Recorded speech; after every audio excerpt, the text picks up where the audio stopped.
गुरुवर प्रणाम। मैं संजय कुमार।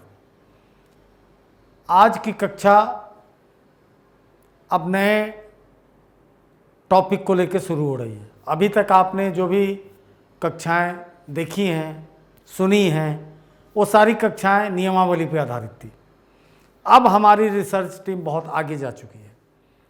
सारी संभावनाओं को तलाशते हुए उस मुकाम पे पहुंच रही है कि सिलेबस के अंदर जो सामान्य अध्ययन का पर्चा होगा, उस पर्चे के अंतर्गत जो भी संभावित प्रश्न होंगे वो प्रस्तुत करने का प्रयास इस क्लास में किया गया है।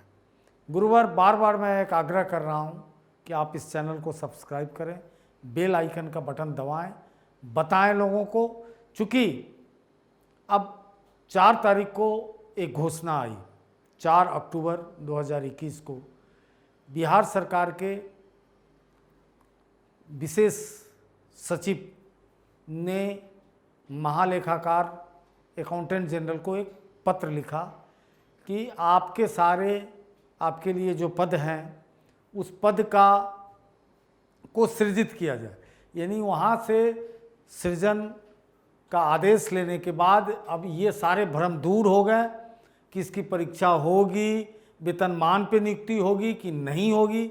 अब बिल्कुल वेतनमान पे होगी और सारी चीज़ें क्रमशः क्लियर होती जा रही है। अब मैं बेचैन था कि उस सूचना को कैसे पहुंचाऊं। तो वैसे तो मैंने इसका वीडियो बना के यूट्यूब पे डाला है, लेकिन यूट्यूब की मर्यादा है। जैसे पूरी चीज़ मैं भेजना चाहता हूँ, डिस्क्रिप्शन में 5000 से ज़्यादा शब्द आते नहीं हैं। तो अगर आपका ईमेल एड्रेस है मेरे पास, व्हाट्सएप नंबर है, तो इमीडिएट मैं आपको फॉरवर्ड कर लूँगा, आप उसे देख लेंगे। इस पर्पज़ से बहुत ज़रूरी है। चलिए अब कक्षा की बात। ये कक्षा विद्यालय से जुड़ी हुई है, जिसके आप प्रधान बनने जा रहे हैं उससे जुड़ी हुई ये कक्षा है। इस कक्षा का जैसे पहला प्रश्न है, अपने औपचारिक स्वरूप एवं विविध शैक्षिक और सामाजिक क्रियाकलापों के ताने बाने में एक जटिल संरचना है। कौन एक जटिल संरचना है? अपने विविध शैक्षिक रूप और सामाजिक क्रियाकलापों की दृष्टि से निम्न में से कौन से ऐसी संस्था है जो एक जटिल संरचना बनाती है? तो समाज, विद्यालय, परिवार, समुदाय। विद्यालय होगा। चूँकि क्या उसकी जटिलता है, तो विद्यालय के अंतर्गत जितने भी आप कल्पना कर सकते हैं वैसे वर्ग से हैं। गरीब के बच्चे हैं, अमीर के बच्चे हैं, पढ़ने वाले बच्चे हैं, कुछ पिछड़े हुए हैं, कुछ दिव्यांग हैं, कुछ विकलांग हैं, मतलब विभिन्न ढंग का बच्चा है। और उन सबको मिलके एक विद्यालय का कॉन्सेप्ट बनता है। अगर आपसे कोई पूछता है, बड़ा बेसिक बात है कि आप जिसके हेडमास्टर बन रहे हैं, विद्यालय क्या है, तो विद्यालय भी एक सामाजिक संस्था ही है और पूरा कॉम्प्लेक्सिटी के साथ वो सामाजिक संस्था काम करती है विविध शैक्षिक और सामाजिक क्रियाकलापों के। विद्यालय के बाहर समाज के कौन कौन से वृत्त बनते हैं? अब देखिए, परिवार, समुदाय, वर्ग, जातियां, उपरोक्त सभी। गुरुवर, उपरोक्त सभी। विद्यालय के बाहर समाज के कौन कौन से वृत्त बनते हैं? मान लिया, कल्पना अगर किया जाए कि यह विद्यालय है, यह विद्यालय है, इसके अंदर सबसेट उप समुच्चय बनेगा। तो परिवार, कोई अलग अलग परिवार से लोग आते हैं। उसके बाद परिवार के बाद हम देख लें कि समुदाय, फिर अलग अलग समुदाय से लोग आते हैं। फिर समुदाय के अंदर ही परिवार भी बन सकता है, समुदाय से बाहर नहीं। अलग अलग समुदाय, तो सब समुदाय कहाँ रहते हैं? परिवार में रहते हैं। उसके बाद वर्ग और जातियाँ, वो भी आपको समुदाय के अंदर आएगा। समुदाय बड़ा सेट है, उसके अंदर वर्ग और जातियाँ आएंगी और किसी न किसी वर्ग और जाति से सब जुड़ा हुआ है, तो परिवार आएगा। यानी विद्यालय एक जटिल कॉम्प्लेक्स का कॉन्सेप्ट है। इसमें एक बड़ा वृत्त समुदाय का बनता है, समुदाय के अंदर वर्ग और जातियों का बनता है और उसके अंदर परिवार का बनता है। तो ये आपको एक तरह से तर्क शक्ति, रीजनिंग के क्वेश्चन को भी मजबूत करता है, नॉलेज को भी इन्हेंस करता है और आप चीज़ों को समझते हैं। विद्यालय के प्रमुख घटक कौन कौन से हैं? क्या क्या विद्यालय के एलिमेंट हैं? तो प्रधानाध्यापक, विद्यार्थी, पाठचर्या, बिल्कुल ये सारे विद्यालय के घटक हैं।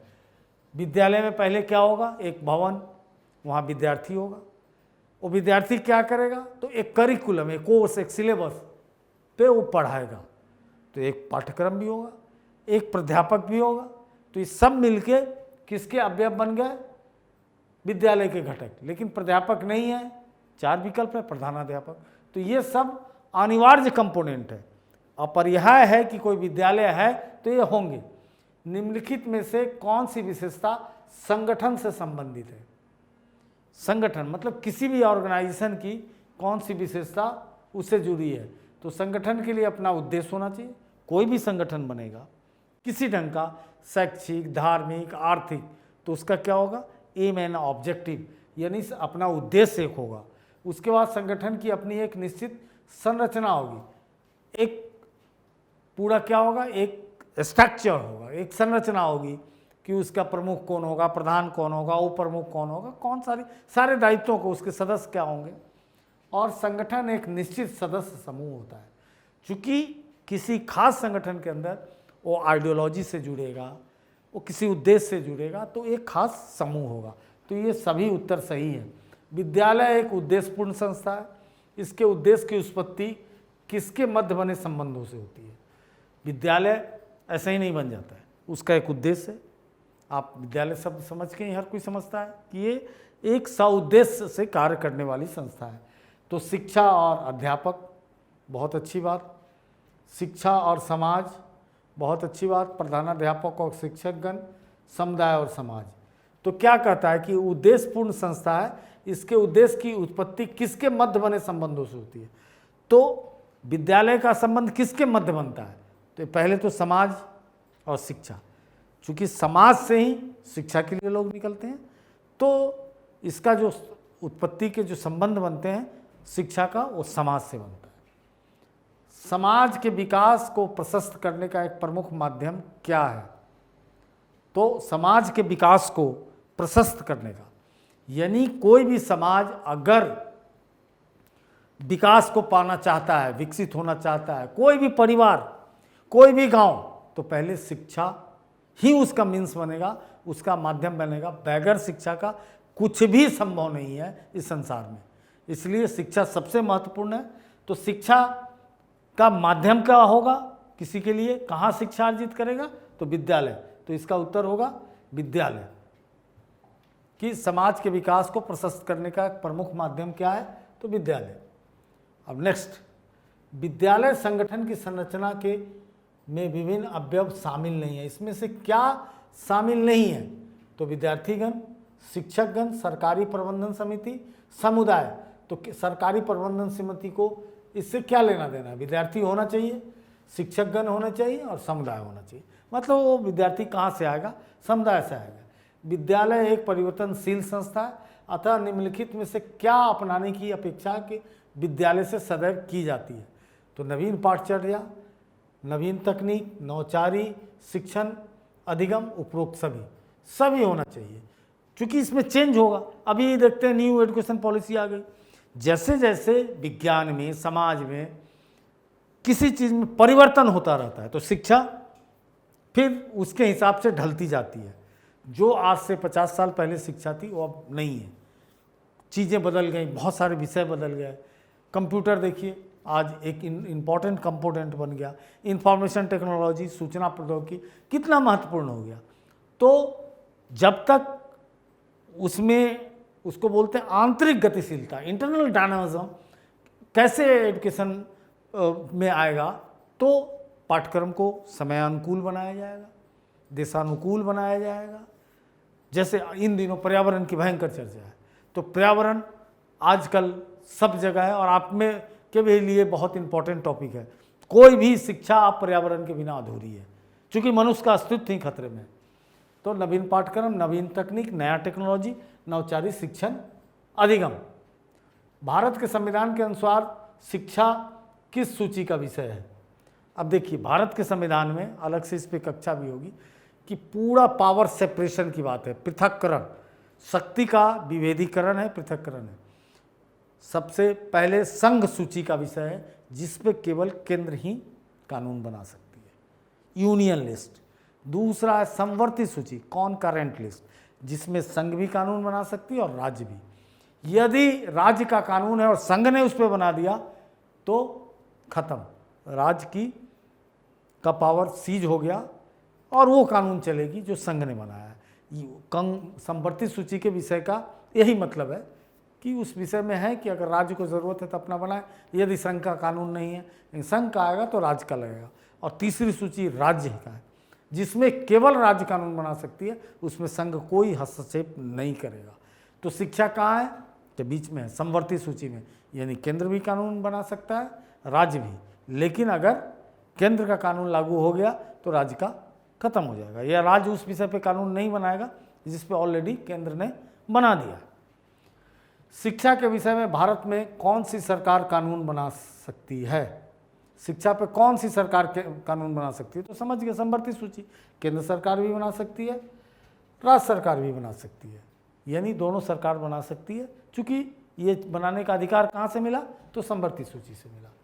नेक्स्ट, प्रखंड शिक्षा पदाधिकारी का कार्य क्या है? ब्लॉक एजुकेशन ऑफिसर का मेन कार्य क्या है? अध्यापन नहीं।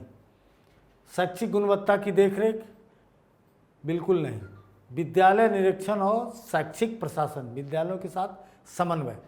तो देखिए एक चीज़ और याद रखिए, कई बार होता क्या है कि बहुविकल्पी प्रश्नों में एक से अधिक उत्तर सही होते हैं, ऐसा भी होता है, लेकिन आपको सबसे सही, अब ब्रॉड स्पेक्ट्रम पे हम बात करेंगे ब्लॉक एजुकेशन ऑफिसर का, तो कहीं ना कहीं वो विद्यालय के साथ समन्वय भी करता है, कहीं ना कहीं गुणवत्ता को भी देखता है, लेकिन प्रत्यक्ष जो उसका काम है शुरू से स्कूल को इंस्पेक्ट करना, वो इंस्पेक्टर होता है। विद्यालय का निरीक्षण और एकेडमिक एडमिनिस्ट्रेशन उसके हाथ में होता है, क्योंकि जनरल एडमिनिस्ट्रेशन दूसरे के हाथ में होता है, थाना है, ब्लॉक है, अंचल है, अलग अलग काम है।